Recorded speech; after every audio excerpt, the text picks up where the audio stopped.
नमस्कार, बहुत स्वागत आप सभी का। जी मध्य प्रदेश छत्तीसगढ़ देख रहे हैं आप और आपके साथ मैं हूं कीर्ति दीक्षित। और शक्ति पावर प्लांट हादसे पर बड़ा अपडेट सामने आया है। हादसे में मृतकों की संख्या बढ़ी है और अब तक हादसे में 14 लोगों की मौत हुई है। शक्ति कलेक्टर ने इसकी पुष्टि करी है। रायगढ़ में 31 मजदूरों का इलाज भी जारी है और 6 मजदूरों को बिलासपुर रेफर किया गया है। घायल मजदूरों की हालत काफी गंभीर बताई जा रही है। तो हादसे में अब 14 लोगों की मौत हो चुकी है। आपको बता दें कि मरने वालों की जो संख्या है उसमें इजाफा भी हुआ है और 31 लोगों का इलाज अभी जारी है। तो शक्ति कलेक्टर ने इसकी पुष्टि भी कर दी है। मजदूरों का इलाज जारी है, जहां 6 मजदूरों को बिलासपुर रेफर किया गया है और घायल मजदूरों की हालत काफी गंभीर बताई जा रही है। तो शक्ति पावर प्लांट हादसे पर यह बड़ा अपडेट निकल के सामने आया है, जहां पर मरने वालों की जो संख्या है उसमें इजाफा हुआ है। अब तक 14 लोगों की इस हादसे में मौत हो चुकी है। इसी के साथ ही आपको बता दें कि जो घायल लोग हैं उनकी संख्या 31 बताई जा रही है। 31 मजदूरों का इलाज भी जारी है, जबकि 6 मजदूरों को रेफर कर दिया गया है बिलासपुर। तो लोगों की जो हालत है वो इस दौरान काफी गंभीर बनी हुई है, जो कि इस हादसे में घायल हुए थे। तो वॉल्व में लीकेज होने के चलते ये हादसा हुआ और अब तक 14 लोगों की इसमें मौत हुई है।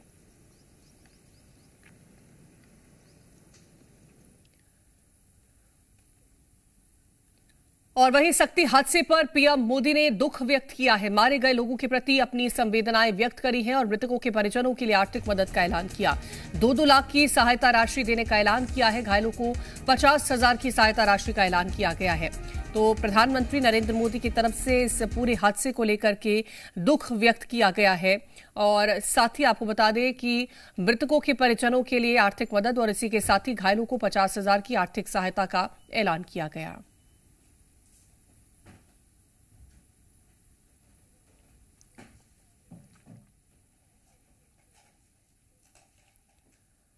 और वहीं शक्ति में हादसे पर सीएम साय ने दुख व्यक्त किया है। पीड़ित परिवारों के प्रति शोक संवेदनाएं जताई हैं।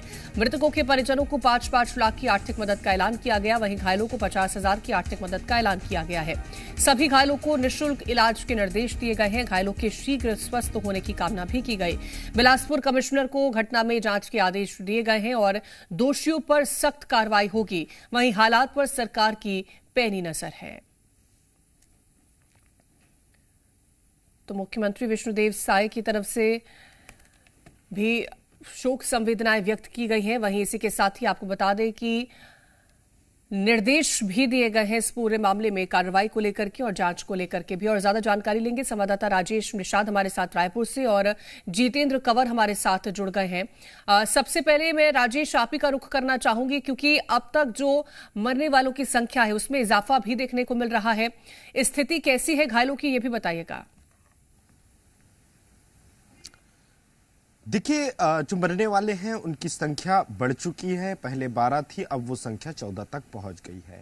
इसके अलावा 6 और ऐसे मजदूर हैं जो गंभीर रूप से घायल बताए जा रहे हैं, जिन्हें बिलासपुर रेफर किया गया है। यानी स्थिति काफी नाजुक है और जिस तरह से ये दुखद घटना हुई है वो एक बार फिर से कई तरह के सवाल खड़े की हुई है कि आखिरकार जो प्लांट्स होते हैं या फैक्ट्रियां होती हैं वहां किस तरह की लापरवाही एक छोटी सी चूक और बड़े हादसे को जन्म दे देती है। हालांकि देखिए, इस पूरे मामले को लेकर के मजिस्ट्रियल जांच के आदेश भी जारी कर दिए गए हैं। प्रधानमंत्री नरेंद्र मोदी ने भी इस पूरे घटना को लेकर के संवेदना व्यक्त की है। मुआवजा राशि का भी ऐलान किया गया है। इसी तरह प्रदेश के मुख्यमंत्री विष्णुदेव साय ने भी सोशल मीडिया पे पोस्ट कर गहरी संवेदना व्यक्त की है। और देखिए, सबसे अहम और खास बात यह है कि यह हादसा कल दोपहर का बताया जा रहा है और जो जानकारी निकल के आ रही है कि किस तरह से बॉयलर का जो पाइपलाइन है उस पे लीकेज की बातें निकल के सामने आ रही है। और यदि ये लीकेज था तो आखिरकार उसका मरम्मत क्यों नहीं कराया गया, तो ये सबसे बड़ा सवाल है। हालांकि जांच जब होगी उसके बाद किस तरह की रिपोर्ट आती है यह भी देखना बड़ा दिलचस्प होगा। लेकिन देखिए, दूसरी ओर कांग्रेस ने भी इस पूरे मामले को लेकर के अपनी जांच कमेटी का गठन कर दिया है। कांग्रेस ने पूर्व मंत्री जय सिंह अग्रवाल को समिति का संयोजक बनाया है। उनके साथ साथ एक और पूर्व मंत्री है। बाकी जो अन्य सदस्य हैं वो विधायक हैं अलग अलग क्षेत्रों के। वो उन इलाकों पे जाएंगे, वहां पीड़ितों से बातचीत करेंगे और बातचीत करने के बाद वह भी अपनी रिपोर्ट पेश करेंगे। देखिए, इस पूरे मामले को लेकर के कई हैरान करने वाले वाले तथ्य निकल के सामने आए हैं कि काफी देर तक जो जानकारी निकल के आ रही है कि मजदूर वहां थे।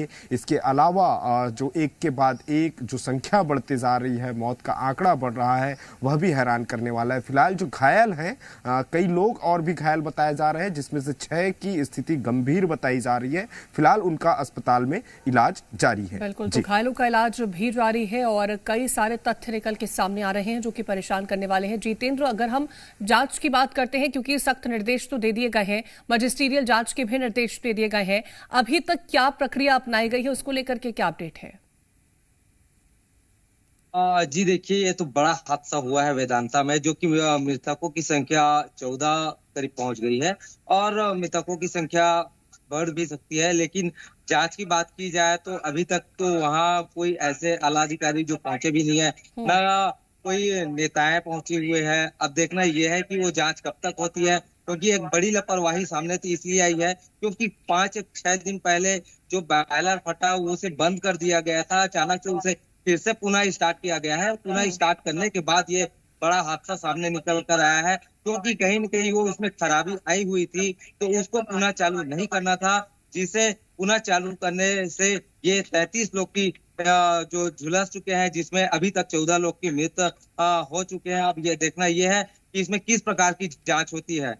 जितेंद्र, जिस तरह से आपने जिक्र किया कि बॉयलर पहले फटा था, बंद कर दिया गया, दोबारा उसे चालू कर दिया गया, तो किसके निर्देश के अंतर्गत ये कदम उठाया गया था? क्या इसको लेकर के अभी तक कोई जानकारी सामने आ पाई है? कौन था जिम्मेदार वहां पर मौजूद? जी देखिए, ये जो बॉयलर में खराबी आई हुई थी उसके जिम्मेदार पूरी प्लांट प्रबंधक की होती है, क्योंकि प्लांट प्रबंधक के निर्देश में ही उसको पुनः संचालन किया गया था, पुनः उसको चालू किया गया था, क्योंकि खराब होने के बावजूद उसको मरम्मत करना था, लेकिन नहीं मरम्मत किया, उसे पुनः फिर से चालू कर दिया, जिसके कारण ये बड़ा हादसा हुआ है और जो कि इतने लोगों की जिंदगी का खिलवाड़ कर दिया गया है। जी बिल्कुल, तो बड़ा हादसा है और लोगों की जिंदगी के साथ खिलवाड़ भी हुआ है। राजेश, जिस तरह से जितेंद्र ने इस बात का जिक्र किया कि अभी तक कोई अधिकारी हालांकि मौके पर नहीं पहुंचा है, यूं तो मजिस्ट्रियल जांच के आदेश दे दिए गए हैं, क्या प्रक्रिया होती है, किस तरह से जांच की जाएगी, क्या इसको लेकर के कोई दिशा निर्देश अभी तक सामने आया है? देखिए, चूंकि आदेश जारी हुआ है तो जाहिर तौर पे जो अधिकारी उस पर शामिल किए गए होंगे वो वहां पहुंचेंगे और पहुंचने के बाद सबसे पहले तो जो मजदूर घायल हैं उनसे उनकी मुलाकात होगी। उसके बाद घटना स्थल पहुंचेंगे, घटना स्थल का जायजा लिया जाएगा।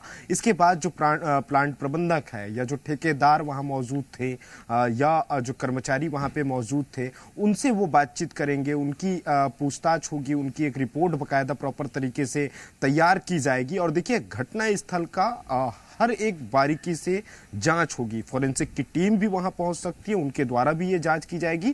यदि उस बॉयलर में, यदि उस पाइपलाइन पे यदि लीकेज था या किसी तरह की कोई चूक हुई होगी, तो जब जांच होगी, अगर फोरेंसिक की टीम वहां पहुंचती है और जांच होती है, तो निश्चित तौर पे कहीं ना कहीं बड़ी लापरवाही उजागर हो सकती है। तो देखिए, मजिस्ट्रियल जांच की भी एक प्रक्रिया होती है और उसी प्रक्रिया के तहत जब जांच आगे पूरी होगी और उसके बाद उस जांच रिपोर्ट में क्या कुछ निकल के आता है और क्या लापरवाही उस जांच रिपोर्ट पे निकल के आती है, यह भी देखना बेहद खास होगा। बिल्कुल, तो अब देखना होगा कि जांच में क्या कुछ निकल के सामने आता है और जो घायल है उनकी क्या स्थिति रहती है। बहुत शुक्रिया फिलहाल आप दोनों का तमाम जानकारी पहुंचाने के लिए।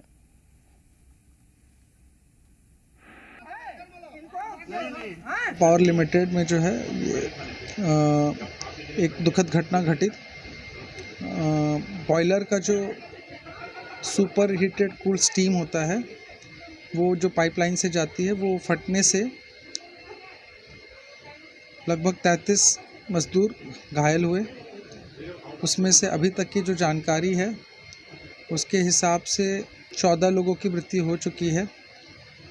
बाकी जो थे उनको हॉस्पिटल में एडमिट करा गया फोर्टिस में और उनको इलाज के लिए राज्य शासन द्वारा हर मुहिम सुविधा दिलाई जा रही है। वर्तमान में इस प्रकरण में हमारा मुख्य उद्देश्य जो संवेदनशीलता दिखानी होती है उसके तहत मुआवजा होता है। तो कंपनी प्रबंधन की ओर से 35 लाख मृतक के परिवार के लिए, 15 लाख घायल के लिए उनका इलाज का खर्च और मृतक परिवार में नौकरी की बात पर सहमति बनी है। तो सख्ती में दर्दनाक हादसा हुआ, जहां वेदांता पावर प्लांट में हादसा हुआ है। हादसे पर पूर्व सीएम भूपेश बघेल ने दुख व्यक्त किया और हादसे में 14 लोगों की मौत पर दुख व्यक्त किया गया है। तो सख्ती में यह हादसा हुआ और आपको बता दें कि पूर्व मुख्यमंत्री ने इस पर दुख व्यक्त किया है। ये पहली नहीं बल्कि कोरबा में किसी प्लांट है, उसमें भी एक्सीडेंट हुआ था और 40 लोग मरे थे, चिमनी बना रहा था। अब यहाँ बॉयलर फट गया है। यहाँ भी कितने मौतें हुई सही आंकड़े अभी तक नहीं आए हैं, लेकिन अभी तक के जो मौतें हुई है ये बेहद दर्दनाक है और प्रशासन को इसमें जांच कमेटी बनाना चाहिए कि आखिर इसके लिए जिम्मेदार कौन है और इसके खिलाफ FIR करके तय करना चाहिए कि जिम्मेदार कई लोग दबे रहने की भी अभी तक बात है, अभी तक क्लियर नहीं है। इसलिए प्रशासन को बहुत जिम्मेदारी से काम करना है और जो भी इसके जिम्मेदार हैं उसके खिलाफ सख्त कार्रवाई होनी चाहिए। और वेदांता पावर प्लांट हादसा, TS सिंहदेव ने घटना पर दुख व्यक्त किया है, उच्च स्तरीय जांच की मांग की है। TS सिंहदेव ने सुविधाओं पर भी सवाल उठाए। इसी के साथ ही PCC चीफ दीपक बैज ने भी संवेदनाएं व्यक्त करी हैं।